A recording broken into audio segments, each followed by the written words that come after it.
Saludos amigos, muy buenas noches. Estamos en La Venia, el programa del Colegio de Abogados de Oviedo. Estamos hoy pues hablándoles de un tema muy concreto, el que hace referencia a los extranjeros, al derecho de extranjería. En este caso, hablándoles de un curso. Eso lo haremos prácticamente al final de nuestro programa, pero hablar de ese derecho que en este momento se está convirtiendo ya en una especialidad absoluta dentro del mundo del derecho. Estamos con Ana Taboada, es la coordinadora del curso, yo creo en la que pensó absolutamente todo sobre este curso, y para hablar de eso, de derecho de extranjería. Ana, muy buenas noches. Hola, buenas noches. Buenas noches. Derecho de extranjería se convierte ya definitivamente en una especialidad. Sí, es una especialidad que desde que se creó la primera ley formal en el año 85, pues ya supone que los letrados y las letradas tengan que tener una especialidad de materia porque se afecta a personas muy vulnerables, ¿no? Sobre todo desde el año 2000, cuando la reforma ya afecta a derechos fundamentales de las personas extranjeras y se restringe mucho más sus derechos. Evidentemente, en los tiempos que corren y bueno, con la entrada masiva en algunos momentos de inmigrantes en nuestro país, de extranjeros en nuestro país, esto se convierte pues en el pan nuestro de cada día prácticamente.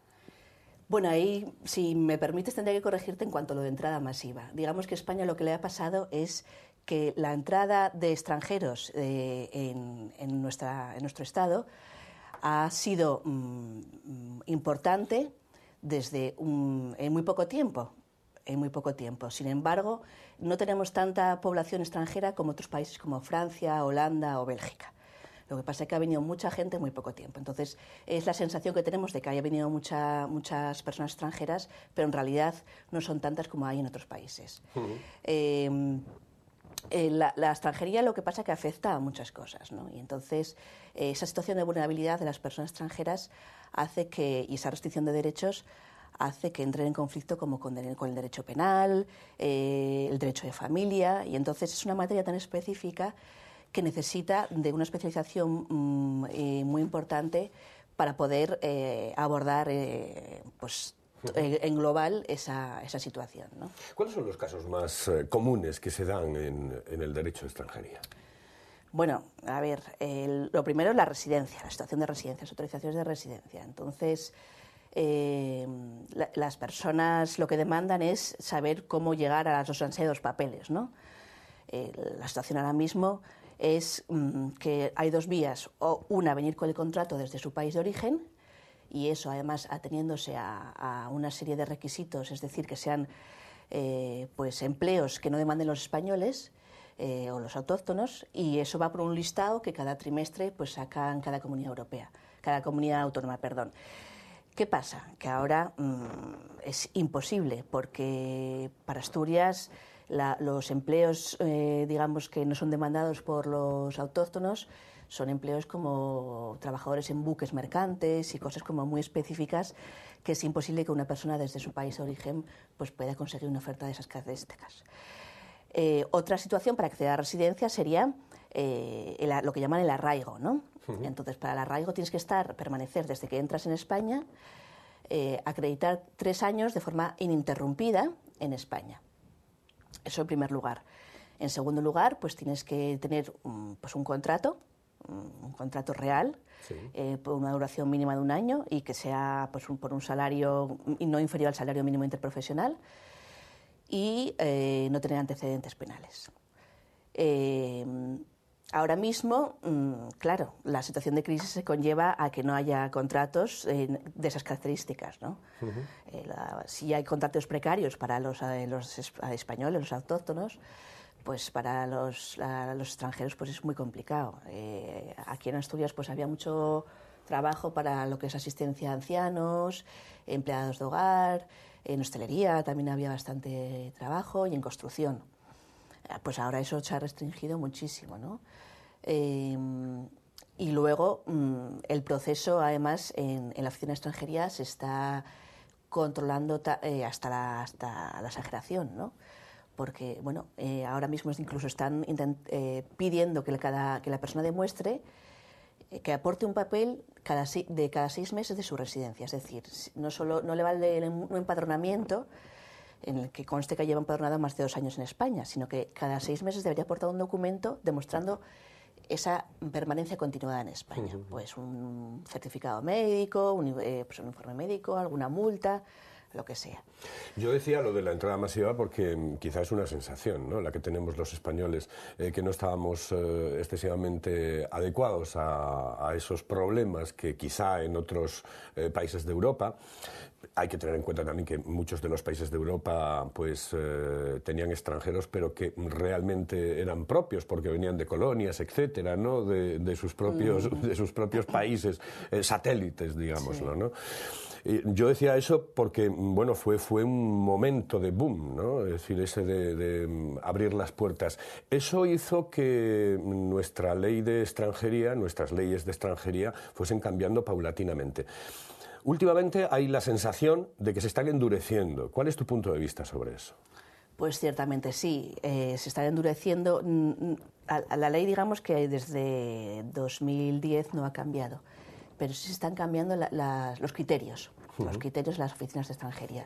Los criterios vienen determinados por el Gobierno central. Es decir, cualquier persona que tenga una condena penal, ya sea pues por una cuestión de tráfico, o aunque sea unos meses, o haya tenido una condena por trabajo sin beneficio de la comunidad, pues va a tener problemas para renovar esa residencia. Para acceder a la residencia, pues lo que te explicaba antes, están exigiendo documentos, es como una prueba diabólica, ¿no? Exigir que tú has estado en España durante 3 años de forma irregular, que no te haya pasado nada, es decir, que hayas estado aquí 3 años sobreviviendo, explotado por mafias o por constructores o empresarios pues de... Sí, cualquier tipo de empresario. Eso. ¿No? Y que no hayas tenido ninguna sanción administrativa, no hayas cometido ningún delito y demás. Y demostrar eso, que llevas 3 años aquí, ¿no? Y luego, además, una cosa que está pasando que a mi juicio es gravísima, es que si tienes una expulsión por una mera estancia irregular, que ha pasado, sobre todo le ha pasado mucho a los subsaharianos, porque, digamos, son más visibles, ¿no?, por el perfil racial que tienen, ¿no? Que se dedican a la venta ambulante de CDs, de relojes, de lo que sea, por la calle.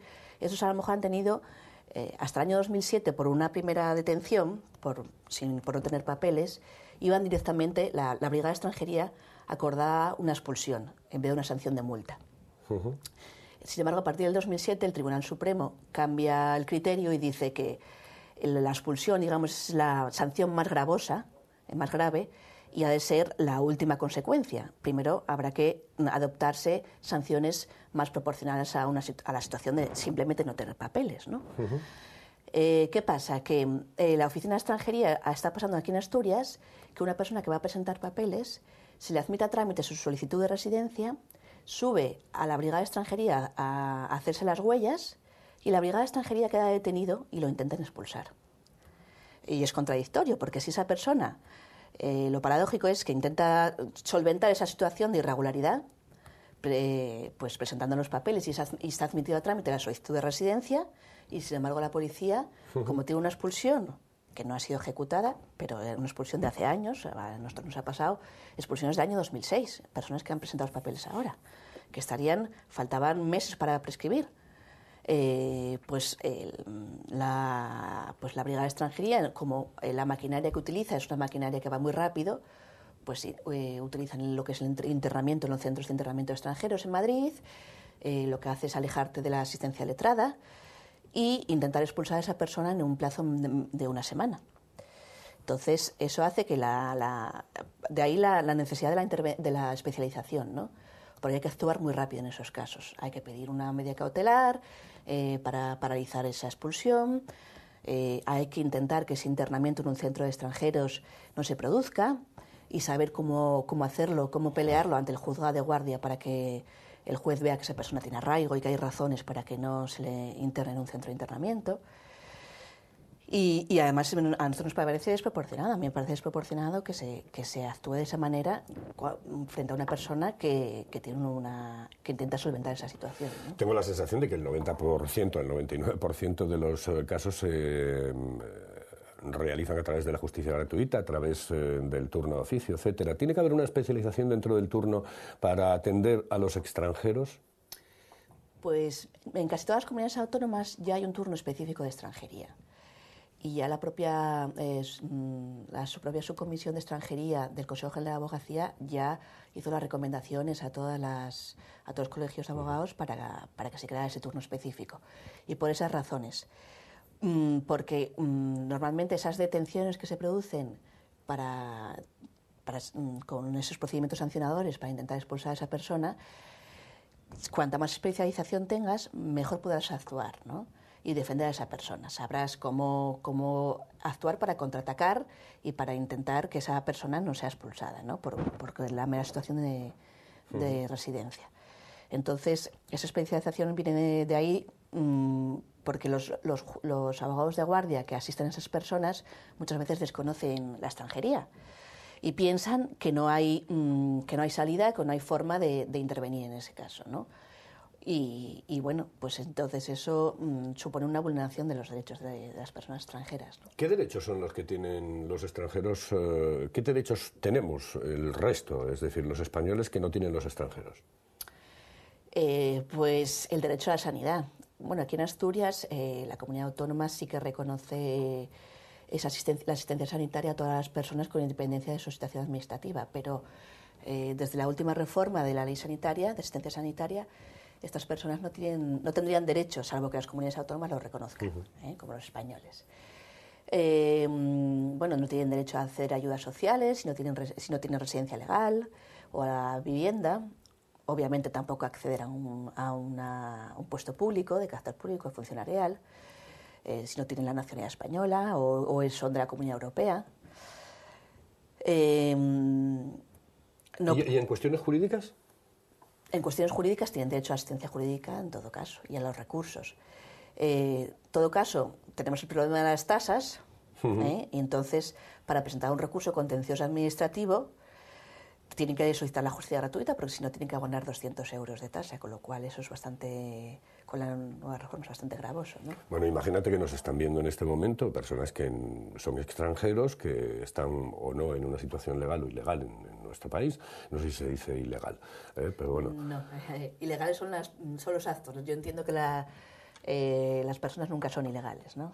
En todo caso están en una situación irregular. La situación es irregular, ¿no? Bien.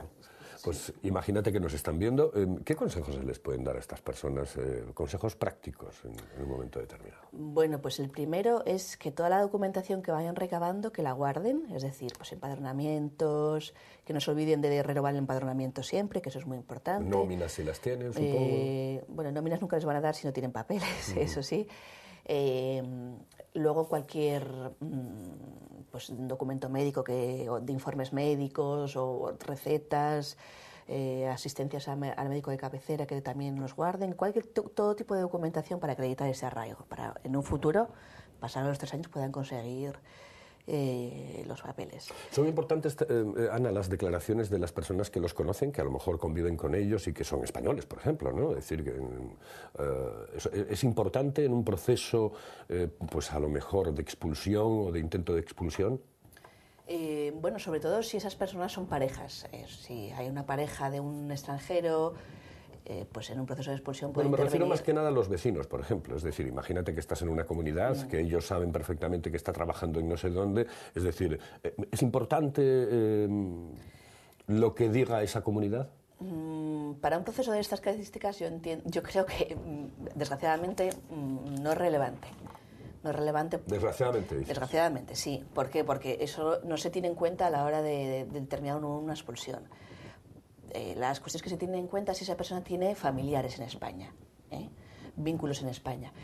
También se puede, si esas personas también es importante que vayan a organizaciones no gubernamentales, hagan cursos de formación, de alfabetización, de aprendizaje del idioma español, porque eso sí que demuestra el arraigo de esa persona, ¿no? Si esa persona acredita mediante pues, certificaciones, diplomas, que ha asistido a cursos de formación ocupacional, de aprendizaje del lenguaje y tal, pues eso, si se aporta al juez, pues es una forma también de acreditar el arraigo, aunque no tenga familiares en España. Los vecinos lo que sí que podrían hacer es otra cosa que a mi juicio no es... hay una alegalidad, es esas detenciones arbitrarias que se producen de forma masiva y esas identificaciones de forma masiva que se hacen en estaciones de autobús, de tren, pues delante de la cocina económica, delante de organizaciones no gubernamentales o de asociaciones. Esas identificaciones por el perfil racial no tienen justificación legal alguna, porque la Ley de Seguridad Ciudadana solo admite identificaciones cuando hay la posibilidad de que esa persona esté cometiendo un delito, ¿no? Sí. Puede haber cometido un delito o a lo mejor en casos de que haya un control masivo por alguna razón, como por ejemplo hay alguna cumbre europea en una ciudad concreta y entonces hay que hacer un control masivo de las personas, tanto extranjeras como autóctonas, pero esos controles que se hacen de forma reiterada por razón del perfil racial, del fenotipo, están injustificadas. Y eso la propia policía sabe que tiene una circular del año 2010 que prohíbe ese tipo de redadas racistas. Ahí sí que debería haber la intervención de la ciudadanía, de los vecinos y las vecinas. ¿Por qué? Porque ha pasado hace fechas recientes que delante de la oficina del padrón se estaban identificando a personas africanas y de forma reiterada, y sin embargo, pues si yo iba a empadronarme a cambiar el padrón o a cualquier persona con otro aspecto, pues no era identificada. Y entonces eso está claramente vulnerando la legalidad, ¿no? Entonces ahí en esos momentos es cuando la gente puede ir allí y preguntar: oiga, ¿usted está identificado a esta persona por esta cuestión? ¿Hay algún motivo para identificarla, para pedirle la documentación? Si no hay motivo, no pueden hacerlo. Lo que pasa es que ellos juegan con la vulnerabilidad de la persona a la que están identificando, ¿no? Con la vulnerabilidad, la falta de papeles o el miedo que tienen a los agentes de la policía y demás. Sí, me estoy preguntando en este momento, es decir, por ejemplo, detienen a un subsahariano, ¿no? O cualquier africano en este caso, no hablan, normalmente no suelen tener una comunicación fluida, no suelen entender lo que les estamos diciendo. Supongo que habrá que habilitar algún traductor en estos casos, ¿o no? Sí, tienen derecho a intérprete. Eso es un derecho fundamental, claro. Es que me imagino, es decir, la conversación de un policía, incluso de un juez o de cualquier persona con el chico o la chica en cuestión, tiene que ser terrible, porque no entienden absolutamente nada. Sí, y aparte que, hay veces que la policía interpreta que esa persona entiende más o menos el castellano. Y sí, pueden entenderlo porque llevan muchos años en España y más o menos pueden tener una conversación, pero una conversación básica.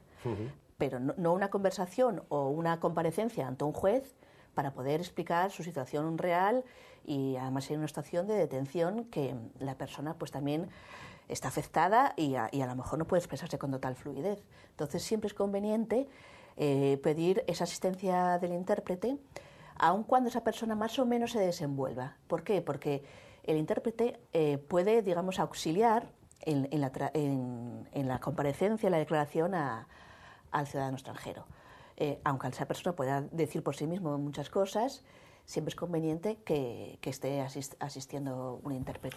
¿Dentro de los extranjeros, como se suele decir, todavía hay clases? Los futbolistas, por ejemplo.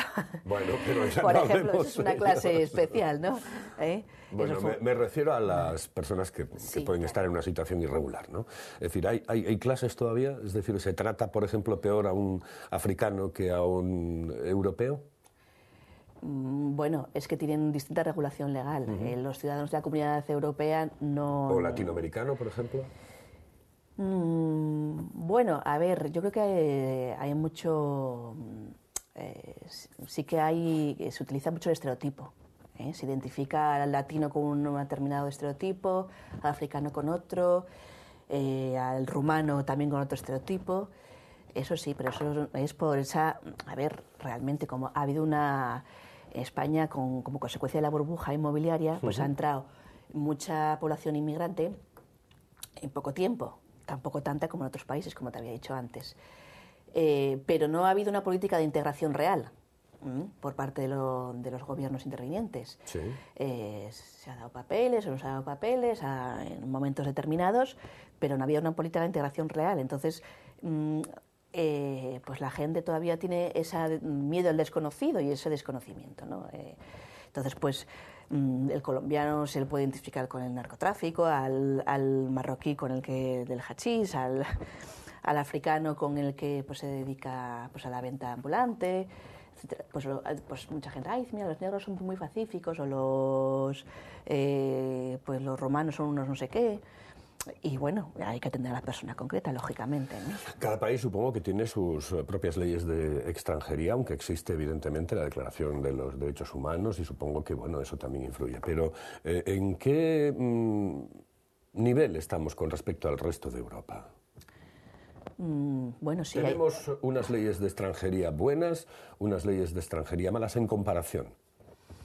Y tú me dirás, ¿en comparación con qué? Digo, pues no lo sé. Por ejemplo, con Alemania. Porque Alemania ahora está determinando que, bueno, muchos de los extranjeros que están, incluso comunitarios, se tengan que marchar directamente del país en un momento determinado. Bueno, cada pues, uno hace su ley de extranjería en función de sus posibilidades, de sus necesidades, etcétera, etcétera. Es decir, que ¿en qué nivel estamos nosotros con respecto al resto de Europa? Pues depende. A ver... Italia es un país que tiene, por ejemplo, una legislación más restrictiva para acceder a la residencia y el Reino Unido también. El Reino Unido funciona también aparte, incluso para los propios comunitarios, ¿no? Pues otros países, por ejemplo, Bélgica, Alemania o países del, bueno, pues lo que es Escandinavia, toda esa zona de Escandinavia por ahí, tienen leyes restrictivas, pero luego a la vez son países que reciben bien a los inmigrantes, que los tratan bien, les permiten trabajar. Me hablas de los países nórdicos. Sí, los países nórdicos. No tienen esa presión sobre el inmigrante policial, como tenemos en España. Entonces, aunque las leyes a lo mejor más o menos estén homologadas, son muy parecidas todas las legislaciones en ese sentido, luego a la hora de aplicarlas, los criterios son diferentes. Por ejemplo, en relacionados rumanos también hay una restricción que se ha aplicado en España y en otros países a la hora para acceder no tienen, digamos, el libre acceso, sino que tienen que pasar por una serie de trámites para acceder a la residencia legal. No es una cosa, digamos, automática, ¿no? Yo es que, claro, en cuanto a la ley de extranjería, para mí son todas restrictivas y yo creo que son todas poco realistas, en realidad, porque hay una bolsa de personas indocumentadas que en realidad están trabajando en la economía sumergida y demás, y que están levantando al país, como mucha gente, y se dedican aquí, pagan impuestos, por lo menos indirectos, como el IVA y determinados impuestos. Entonces, ¿qué queremos? ¿Seguir manteniendo esa bolsa de irregulares para mantener esa economía sumergida?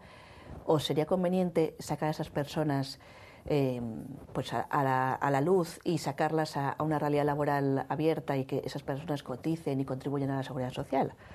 La crisis, por otra parte, Ana, me da la sensación de que ha influido muchísimo, sobre todo en la percepción que tenemos los españoles de la entrada de inmigrantes, ¿no? Eso supongo que es lo que te decía, el pan nuestro de cada día, es decir, la imagen que tenemos de nos están quitando el trabajo, etcétera, etcétera, ¿no?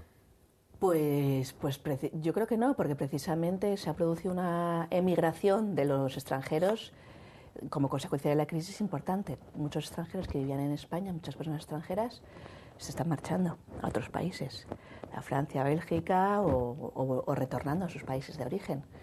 Es decir, las personas, yo creo que emigran en función de la situación de cada país. Si el país, pero ahí no está en crisis, no hay trabajo, pues van a marcharse a otro. Eso está claro. Y eso, las de extranjería no van a poner puertas. Creo que eso es una cuestión objetiva.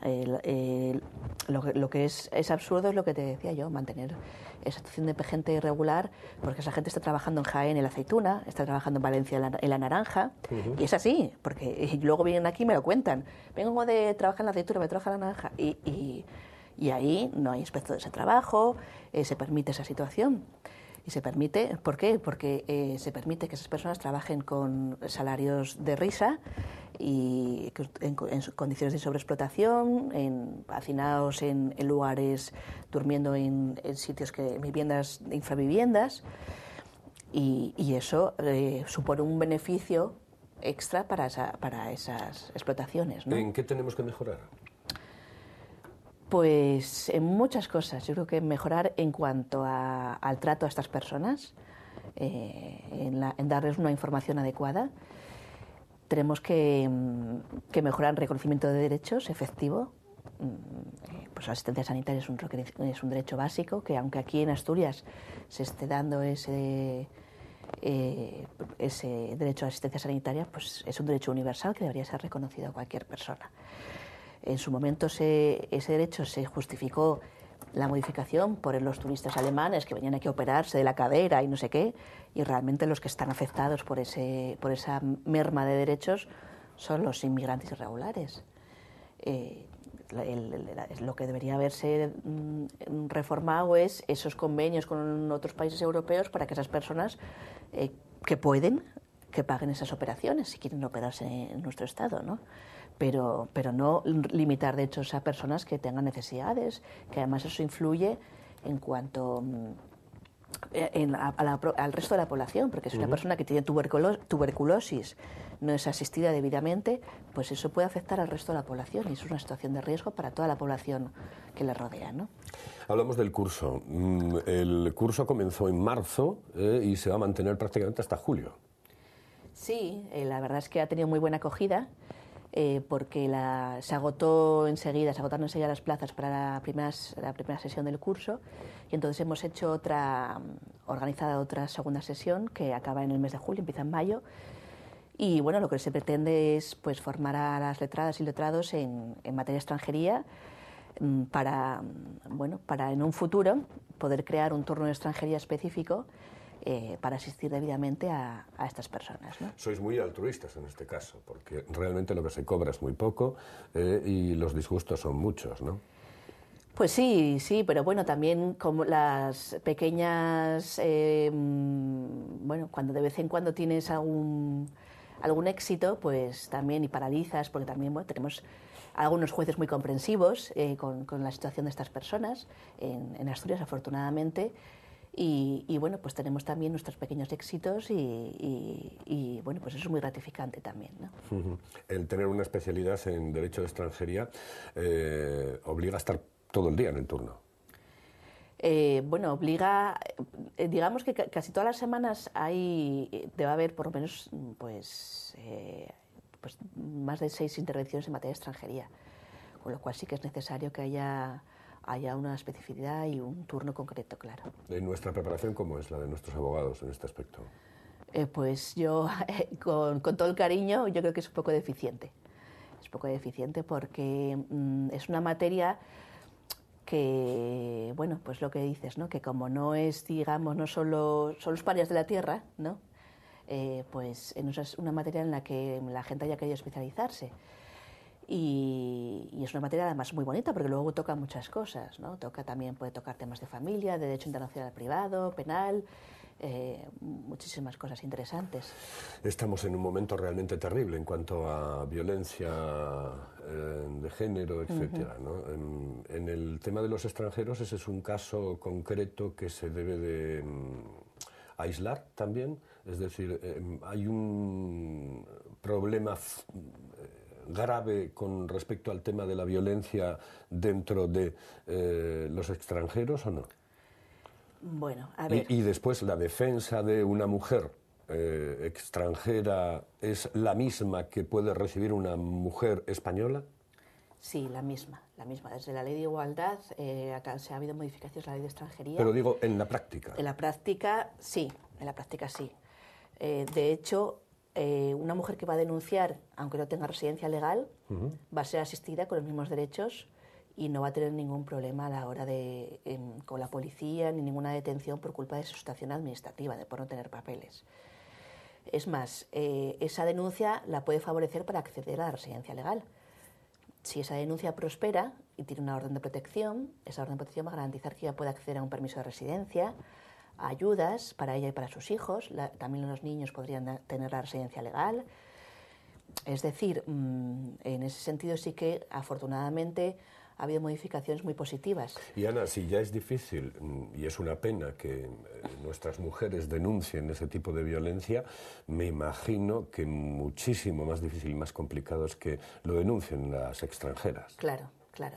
Ahí la mujer extranjera juega con una doble vulnerabilidad, por ser mujer y por ser extranjera. ¿Por qué? Porque esto que estoy diciendo yo aquí, de que tienen los mismos derechos que el resto de las mujeres, no lo saben. No lo saben muchas de ellas, por cuestiones de idioma o por cuestión de aislamiento, porque esa violencia de género les hace vivir en una situación de aislamiento total. Aquí no tienen las redes familiares que los que cuentan las autóctonas, las mujeres españolas o asturianas, porque tienen familiares, amigos, vecinos. Sin embargo, las ciudadanas extranjeras no tienen esa red social de apoyo.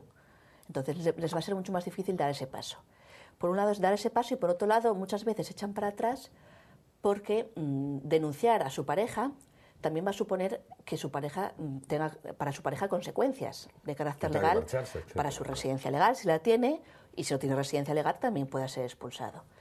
Si tiene residencia legal puede que no pueda renovar esa residencia y si no tiene residencia legal pues esa situación de expulsión. Entonces a veces pues esas mujeres, si es el padre de sus hijos, se piensan mucho más esa denuncia, porque claro, si esa persona que también alimenta a sus hijos y demás, y también desconocen que ya pueden acceder a ayudas para ser independientes económicamente, pues es lo que les pone que puedan dar ese paso, ¿no? Bueno, como este tema da para más, si te parece, quedamos para otro día y seguimos charlando sobre los extranjeros, ¿de acuerdo? Vale, muy bien. Muchísimas perfecto. gracias, Ana. A ti. Ana Taboada nos ha hablado hoy de la ley de extranjería, nos ha hablado del derecho de extranjería y de ese curso práctico de derecho de extranjería. Señoras y señores, volveremos la próxima semana aquí en La Venia y volveremos también dentro de muy poco tiempo con Ana para hablar de esto, de derecho de extranjería.